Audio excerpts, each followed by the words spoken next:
Olá, alunos. Eu sou o professor Bruno. Eu vou fazer minha audiodescrição. Eu sou um homem branco, tenho cabelos compridos, eles estão amarrados, uso óculos, tenho barba, estou utilizando uma camiseta preta, uma calça preta, estou no estúdio para estar fazendo a gravação da aula. Nessa unidade, vamos trabalhar o controle do desenvolvimento microbiano nos alimentos. Então, vamos estar trabalhando quais são as formas de estar protegendo, controlando essa evolução que os micro-organismos acabam desenvolvendo nos alimentos. Nós temos nossa situação problema, como que a manipulação das condições de armazenamento podem evitar as novas contaminações. Como que a forma como nós guardamos o alimento, onde nós colocamos ele, o local, a estrutura que nós armazenamos pode influenciar completamente na evolução da atuação desses micro-organismos. O objetivo de hoje, então, é nós entendermos quais são os fatores intrínsecos que controlam o desenvolvimento e os fatores extrínsecos que influenciam o crescimento microbiano. Ou seja, quais são os fatores no alimento que estão dentro dele, que compõem ele, que fazem parte da sua estrutura, sejam os elementos químicos, o pH, a acidez, seja a questão da quantidade de água que esse alimento tem, a quantidade de açúcar que esse alimento tem, e o que isso vai ter de relação direta na questão do desenvolvimento. E quais são os elementos externos, quais são os elementos do ambiente que podem estar relacionados a esse processo de desenvolvimento. E como que nós podemos utilizar algumas estratégias para poder estar evitando isso, poder estar inibindo o desenvolvimento desses alimentos aí. Bem, a conservação dos alimentos ela é um fator que foi desenvolvido durante o processo evolutivo humano. O homem ele tem uma história no seu processo alimentar também. Nós podemos colocar que a espécie Homo sapiens ela tem um surgimento por volta de 200 mil anos. Porém, nós tivemos uma revolução agrícola que aconteceu por volta de 12 mil anos. E essa revolução que nos deu a capacidade de poder relacionar a questão de sociedade, plantio, cuidar de animais. Até esse momento, nós nos alimentávamos de forma livre. Nós éramos nômades, comíamos alimento disponível, mas não tínhamos uma concepção de como guardá-lo. Quando a revolução agrícola surge também a necessidade de armazenar esse alimento. O que era produzido no campo, os animais que eram abatidos na sua criação, tinham que ser armazenados, principalmente para resistir fatores de tempo. Até porque, certas épocas do ano, nós não teríamos alimento. E como que nós faríamos para poder estar guardando? Uma coisa já era bem clara. Alimentos que ficavam guardados por poucos dias estragavam. E como que esse processo de guardá-los, como que ele poderia ser bem sucedido? Bem, de forma passada de geração em geração, com observação, algumas coisas ficaram perceptíveis.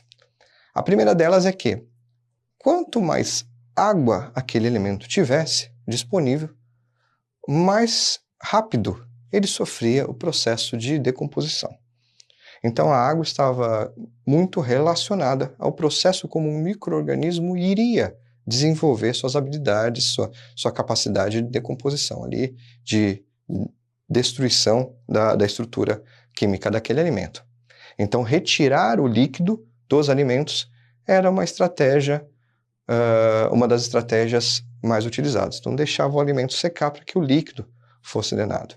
Outra situação era também adicionar o sal. O sal ia contribuir para esse ressecamento também e inibir o crescimento de algumas bactérias.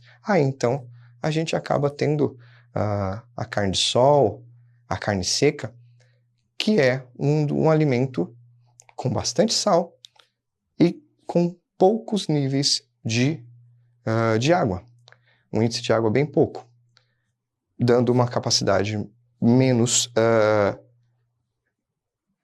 rica para o desenvolvimento dessas bactérias.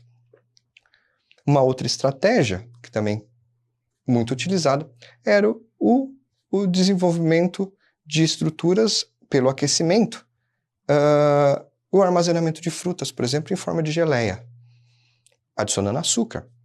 Essa forma era capaz de manter o alimento conservado, aquelas frutas que eram colhidas na parte da colheita, por uma próxima temporada e aguentando a temporada de frio naquela região. Então eram estratégias que eram utilizadas para carnes e estratégias que eram utilizadas em compota para poder armazenar frutas e outras leguminosas. Nós temos que, então, nos atentar à questão dessa relação, quais são os fatores que vão influenciar internamente e externamente esses alimentos, porque isso vai ser importante para poder controlar esse desenvolvimento. Tá? E a água é um grande elemento que compõe a capacidade de desenvolvimento desses seres. Tanto é que no nosso próprio organismo, regiões mais úmidas são as regiões onde nós teremos mais proliferação desses tipos de animais. Os fungos, por exemplo, vão adorar locais quentes e locais úmidos. Então, nós vamos ter um processo de desenvolvimento desses elementos em regiões mais fechadas do nosso corpo, mais quentes, mais úmidas, e, consequentemente, essas regiões, pelo próprio desenvolvimento metabólico, nosso corpo, acabarão por juntar matéria orgânica. E essa matéria orgânica, junto com esse calor, irá ser um local, e a umidade ser um local propício para o desenvolvimento de alguns seres. Isso também irá acontecer em qualquer local, em qualquer região que tiver esses fatores. Então a água ela tem uma grande influência, porque os animais, esses seres, eles têm a capacidade de preferir ambientes mais úmidos. O pH é dado como uma extensão de mensurar a acidez de algum local. Então nós temos em torno de um pH 7, que seria um pH neutro, e dali em diante nós temos o que está abaixo desse nível de 7, seria uma questão mais ácida, e o que está acima, uma questão mais relacionada à base, um elemento mais mais alcalino. Dado isso, existem diversos seres que irão viver nesses ambientes. Então existem seres preparados para habitarem em locais mais ácidos, né? Seres, por exemplo, que vão atuar dentro da nossa região do estômago, por exemplo, bactérias que vão estar muito relacionadas à questão de desenvolvimento dentro do nosso estômago, vão atuar naquela região, e porque se adaptaram a viver em regiões mais ácidas. Porém, a maior parte dos micro-organismos vão viver em ambientes de forma neutra. Então, em pHs que vão envolver em torno de 7, pHs neutros, nós vamos ter seres que vão estar atuando nessas condições. Dado isso, uma forma de controlar essa situação é não deixar com que esse ambiente propício seja um ambiente propício de forma neutra. Se existir acidez dentro das formas de conservação, nós também teremos uma maior proteção contra o desenvolvimento desses seres. Então, dessa forma, a composição química ela vai ser fundamental para o desenvolvimento dessa proliferação aí. E nós teremos outros alimentos que têm a capacidade de ter uma composição química que não é muito interessante para para o desenvolvimento desses seres, né? Dentro desse grupo nós podemos colocar o alho, a pimenta, que terão uma ação natural já antimicrobiana. Bem, a temperatura também é um fator fundamental no desenvolvimento desses organismos, tá? Nós temos aqui um dos primeiros refrigeradores criados, né? A maior parte desses organismos irão viver numa temperatura muito parecida com a nossa, uma vez que eles já fazem parte desse processo, eles dependem do como o nosso organismo trabalha, então eles vão conseguir viver e ter um maior desenvolvimento dentro dessa mesma temperatura onde nós estamos. E até mesmo não só o seu desenvolvimento, mas seu processo mesmo de decomposição do alimento, o seu processo de alimentação é muito dependente da temperatura do ambiente. Eles sobrevivem a temperaturas um pouco mais altas, porém, existe um limite de temperatura para que isso aconteça. E temperaturas mais baixas vão diminuir a sua ação de atuação. Os seus elementos químicos para poder fazer o processo alimentar vão ser reduzidos também. Então, a ação de refrigeradores, a ação de freezers de congelamento vão realmente paralisar ou diminuir muito a ação desses elementos. Então, a gente tem uma relação na influência da temperatura, né? Com esse desenvolvimento desses seres. Lembrando que, num congelamento, nós temos uma paralisação total, porque os próprios seres que estão presentes ali, eles também ficam paralisados, eles também ficam congelados. Assim que a gente acaba tendo o processo de retorno desse elemento, nós vamos ter a atuação daquele organismo novamente. Essa atuação do organismo, ela vai ser, após um descongelamento, ela acaba sendo até mais atenuada, uma vez que a gente tem maior presença de água naquele elemento. Então, após o descongelamento, nós temos uma atuação voltando e mais atenuada por conta da maior presença de água ali. É fundamental, então, nos atentarmos aos alimentos que têm uma necessidade de permanecer dentro desse controle, né? Para que o seu desenvolvimento não venha a ser acelerado. Alimentos que precisam estar em temperaturas corretas de refrigeração, eles têm que ter maior atenção. Falando de temperatura, nós podemos falar de uma das estratégias que foram criadas para poder aproveitar esse fator de vida desses seres e o limite que eles suportam na questão de calor, tá? Nós temos um método de pasteurização. Esse método, ele relaciona uma condição de limite que nós vamos ter de sobrevivência desses seres, desde que não haja a mudança na composição química dos alimentos.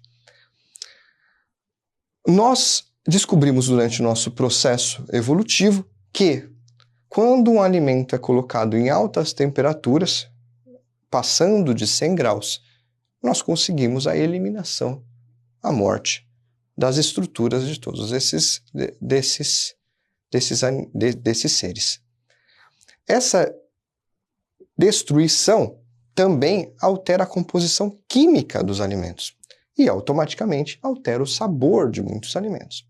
Então, por um lado, é benéfico por conta da destruição geral desses seres, porém, por outro lado, acaba sendo prejudicial pelo alimento sofrer um processo de alteração. Então, a pasteurização é o processo onde se mantém uma temperatura limitante para que o alimento não seja decomposto, mas que ele também não altere o sabor nem o gosto, mas que ele consiga matar boa parte dos alimentos. E nós podemos utilizar também a questão de conservantes naturais e artificiais. né? Então, nós temos conservantes artificiais, que são aqueles que são adicionados por fora nos alimentos. Nós teremos, que são utilizados elementos químicos, né? Que vão ser trabalhados dentro das indústrias. Nós temos conservantes naturais que nós já falamos, como açúcar, como sal, dentro de carnes, e nós vamos ter alguns óleos essenciais, extratos de certas plantas, como orégano, por exemplo, que vão ser benéficos, criando um ambiente que não é tão favorável a esses animais. Então,